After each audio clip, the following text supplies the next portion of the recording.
Welcome to the meeting of NA. Welcome to the NA Young People in NA meeting.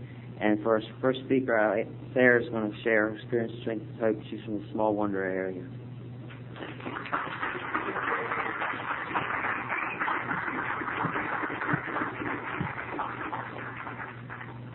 These microphones are really intimidating. They're just like, well, I guess I'm an addict and my name's Sara. And I'm really nervous to be up here. I guess everybody can tell that.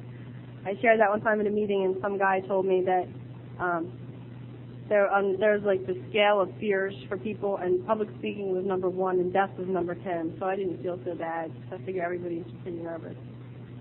I haven't really thought about what I wanted to share. I guess the topic is youth in recovery, and I figure I know something about that because I'm young and I'm in recovery. It's something I've had experience with. And I just wanted to share my experience with it, and how I feel being in recovery. And not even so much how I feel being my age and in recovery, because the biggest thing for me when I came into recovery was I'm too young. I shouldn't be here. I'm not allowed to be here. Everybody's older than I am. And I picked out all the differences between me and everybody else in the room, and I decided that it wasn't for me. And so I don't want to concentrate today on my age or on youngness, because that's not why we're here. I don't think we're in this meeting just because everybody's young. I'm glad to see that there are people that are not 20 and under here, because there's no reason that recovery needs to be segregated. Everybody's the same, and that's something I feel real strongly about. We're all just addicts, and we all earned our seat. We all did what we had to do to get here.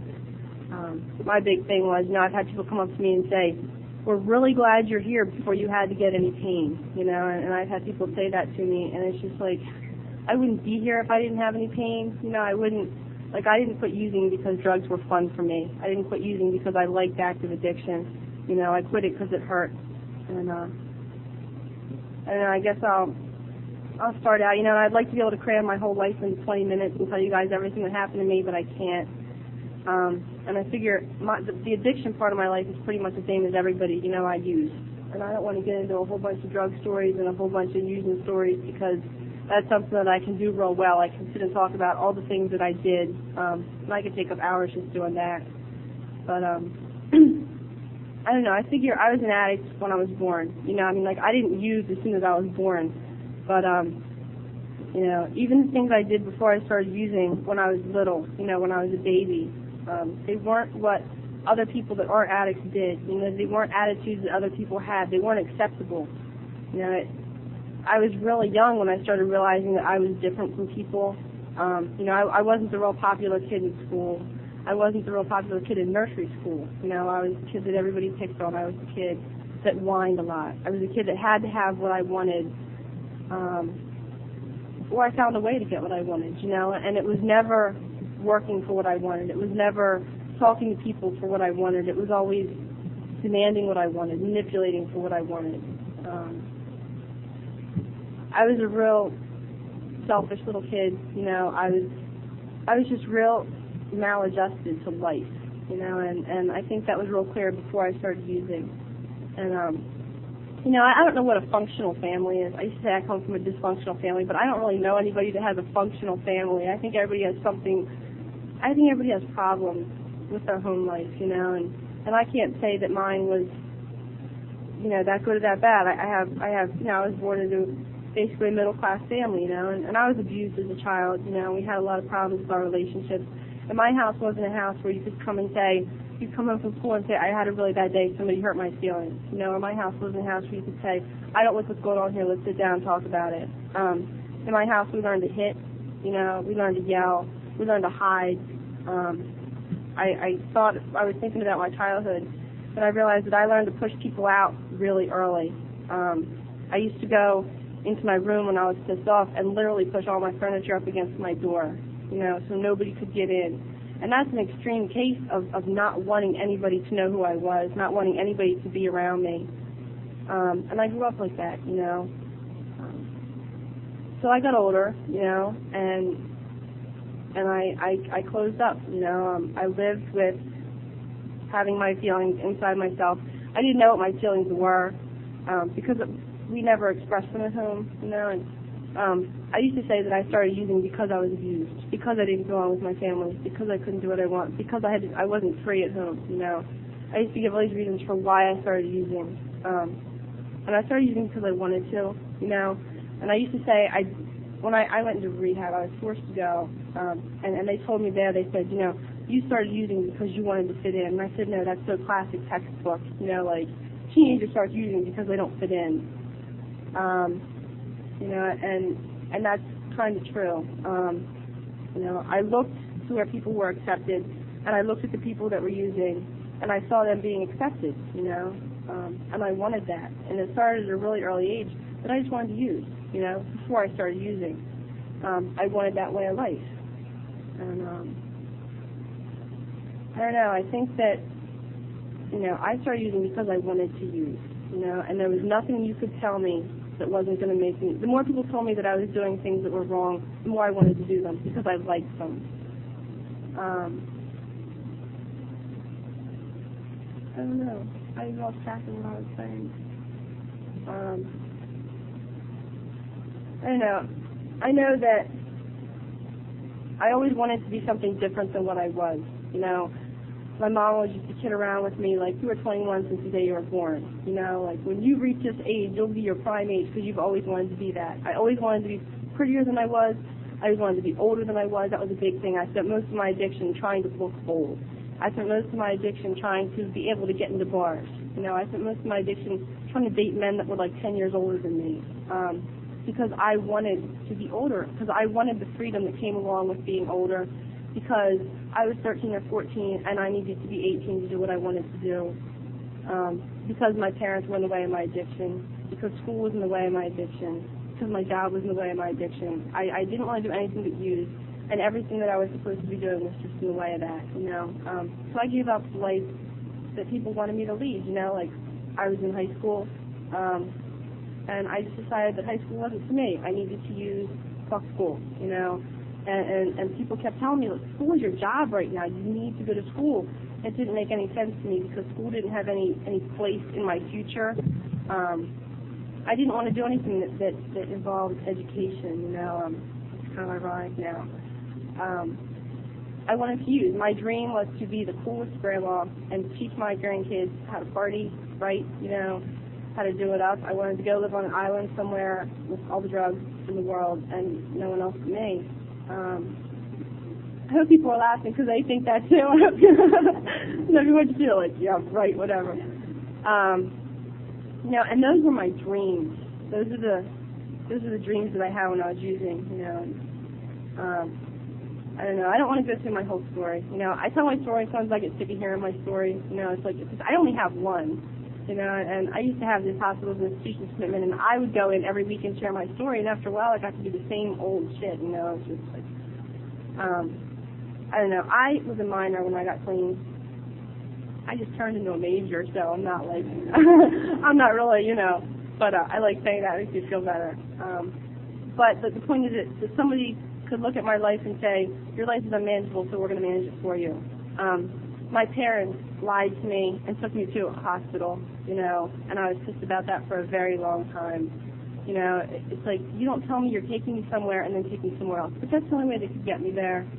And they knew. You know, my parents didn't know what I was into. They didn't know who I was with. They didn't know the danger I was getting into.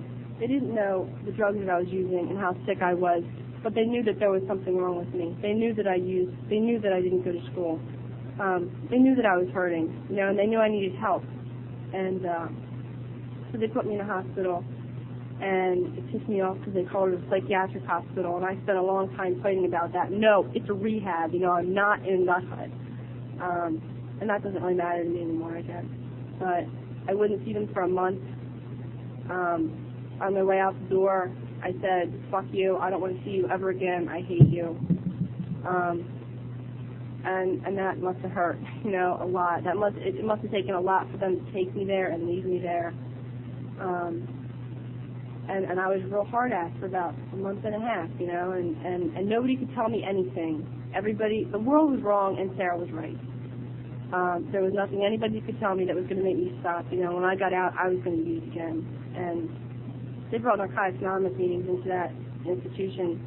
and I didn't like people that brought them. I looked at them and I was like, they're assholes. They go home and they read this book that they bring, and they go to meetings every day, and that's all they do, and they're just like, they're boring. I couldn't see living my life like that, and I couldn't see what they had for me. And this one thing that this guy said one time really hit me. And he said, there are 3 places that addicts end up: jails, institutions, and death. And he said, and you're in one of them. And that really hit me. Like, I never really realized it before, that I was in an institution because I was using, because I couldn't handle life on my own. I always thought I had it real under control. I always thought I had freedom because I could do whatever I wanted to do, and nobody could tell me differently. Because I made my own rules, and there's a pamphlet about what addiction is not, and it says right on the top, addiction is not freedom. I got out of rehab, and I wanted to use. I wasn't cured when I got out of rehab. I wanted to use, and for a long time I didn't know whether I wanted to stay clean or not. And I don't know why, but I came to meetings. And I came to my first meeting, and I looked around, and I decided that I didn't fit in. That I looked around and said, I'm too young, I don't belong here. These people can't relate to me. They look down on me. I haven't done enough to be here. I haven't had enough pain to be here. I need to go out and meet some more so I can come back, and then it'll be okay. And people told me, people that I was afraid of, people that I didn't want to know, didn't want them to know me, they told me, keep coming back. If you go back out, you'll die. And I didn't believe them for a long time. And, I came in, I had a real problem, I still have a real problem with self-esteem.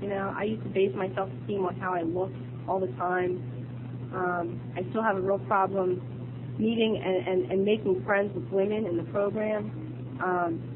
I judge myself according to everybody else, and I'm real intimidated by people.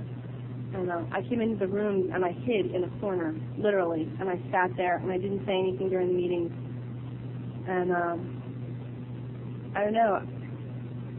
I did that for like 18 months. I would say in the meeting, and I would say my name's Sara and I'm an addict, and I would share about the things that happened in my day, and I wouldn't say anything else. I wouldn't say I had any feelings. I wouldn't say how I felt about things that went on in my day.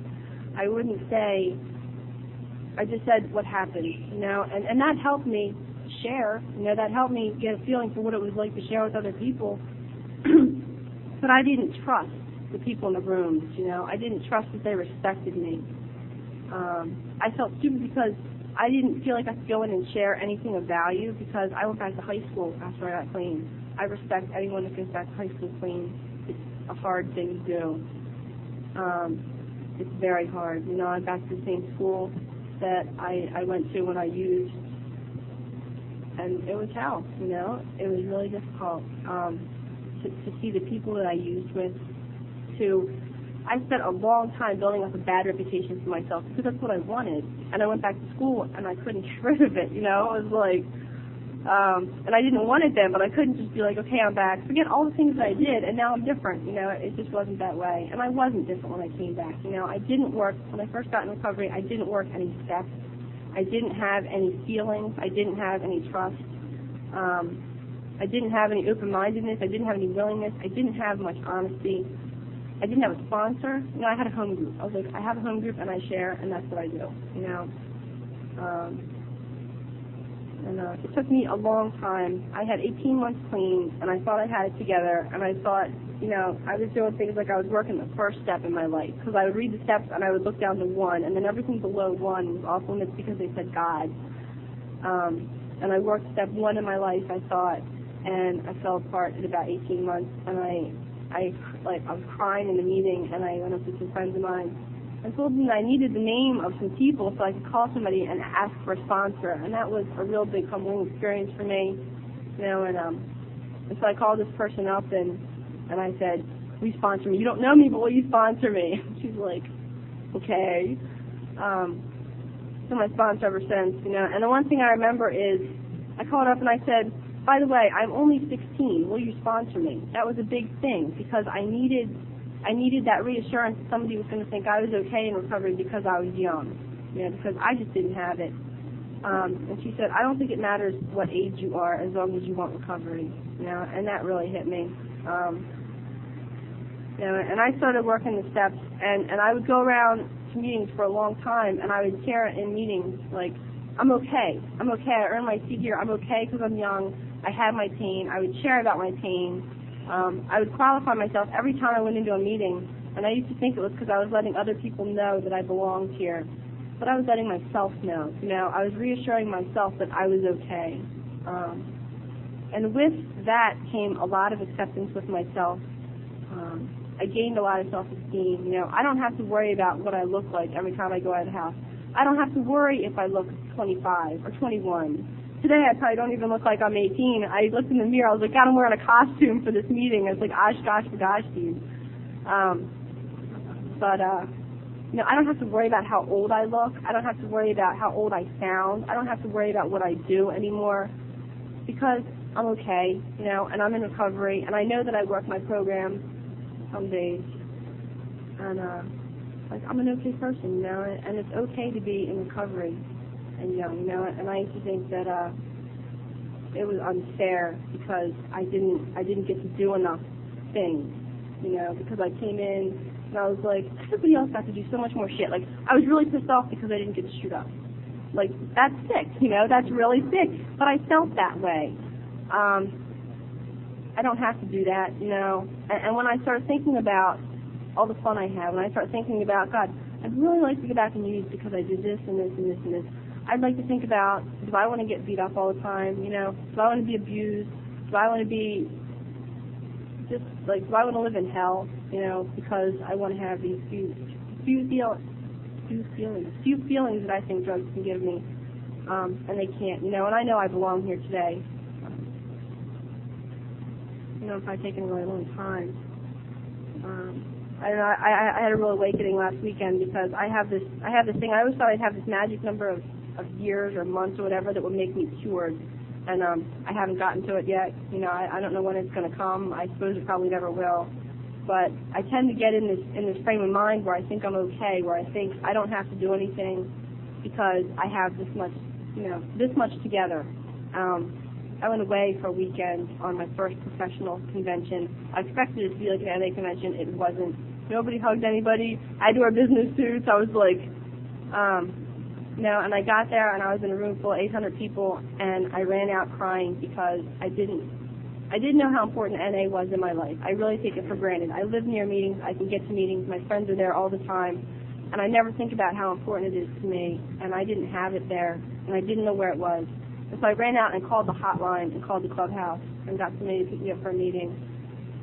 And it was just real humbling for me to realize that I was a newcomer there, that I had to go in and say, I'm a newcomer, I need help, I'm hurting. And I realized I have to do that all the time. I have to do that all the time, even with my home group, And like most of my home group is here, which is really cool. I have a lot of friends supporting me, and my sponsor's here, and a couple other friends. And that's cool. People drive, to be with me, and hang out with me and be at this convention. And, and just being young doesn't change that. I have a lot of friends that are not 18. I have a lot of friends that are not 20. I have a lot of friends that are 30 and 40 that I hang out with. There they are, they're the old ones. But, and I guess I've learned that, I never wanted to be a respectable member of society. When I got clean, I realized that at some point I was probably going to lead a life like people that I didn't want to. All the people in school that I pushed away, and I'm like, they're pressed. They're, whatever they are, I didn't want to be like them. They were respectable. They did what they were supposed to do. They looked like assholes to me. That was the bottom line. And I didn't think there was going to be any excitement in recovery. My biggest thing was, what am I going to do on Friday night? What am I going to do in the summer? And it's like, well, Friday night's not here if it's Thursday night. Summer's not here if it's December. If I take it one day at a time, things are going to get better by Friday night. I just used somebody's line big time, and he's like, and like, summer's great. I've had the most exciting time since I've been in recovery. We go cliff diving, we go mountain climbing. I got certified in scuba diving. None of these things I ever wanted to do when I was using. I wanted to use. And You know, I graduated from high school, made it to college, in my second year of school now, and I love it. You know, I love the things that I thought I always hated. And I'm a respectable member of society, I think, some days, you know, and I don't mind saying that. I take pride in that. I take pride in my accomplishments. I take pride in the fact that of who I am, you know, and I take pride in the fact that I'm my age. You know, I think it can be a big asset in recovery. You know, I've had people come up and tell me that they're jealous. You know, and I don't think there's anything to be jealous about in me or anybody in this room, because I don't think there's anything to be jealous about how I got here. I wouldn't wish it on anybody, but I didn't have to go through it any longer than I did. Well, I couldn't have made it. You know, I just couldn't have made it. I belong here when I came here. I said it was ironic about how I hated school because I'm an education major now to be a teacher, so it's like, I don't know. I have this thing about helping people. It's kind of my caretaker attitude. I want to please everybody. I guess that's why I'm in that profession. I don't know. I'm really glad to be here. You know, I'm really glad everybody else is here. I don't know if I said anything. Profound. I always say profound in meetings that I go to, right? And my friend Eric, he's like, you have to say profound just for me. So I probably haven't said anything profound. My sponsor told me, you know, you just have to go up there and share for you. And that's a little hard when there's these big microphones staring you in the face, but I guess I did. You know, my experience is that I belong here. You know, I earned my seat here. I worked to be where I am today. Recovery's not easy. It's not easy at all. It's a real bitch some days, but I haven't picked up. You know, I haven't thought about picking up today. I don't have the obsession to use like I used to, and that's a gift. You know, they say NA offers freedom from active addiction. That's all it offers. It doesn't offer you houses. It doesn't offer you school. It doesn't offer you a job. It offers you freedom from active addiction, and all the other shit comes later. You know, and I didn't believe that, and I didn't believe in miracles. But I do. I believe in miracles because I think I'm one. Yeah, and I have a lot of people that aren't in the program that say, what you've done is really amazing. And I don't think it's amazing for anybody. I think it's what we have to do to survive, or to live. You know, addiction is surviving for a while. And I think it's what we have to do to live, you know. And I don't know, I'm just real glad to be here. I guess it's a privilege to share up here. It's real fucking scary, though. It's like all these people. But I don't know, I thank my friends for supporting me and stuff. And everybody else in the room, too. Everybody looked attentive, so I guess that's, like, a good sign. But I don't know, I guess I'm out of time and I'm kind of out of words, so that's all I have.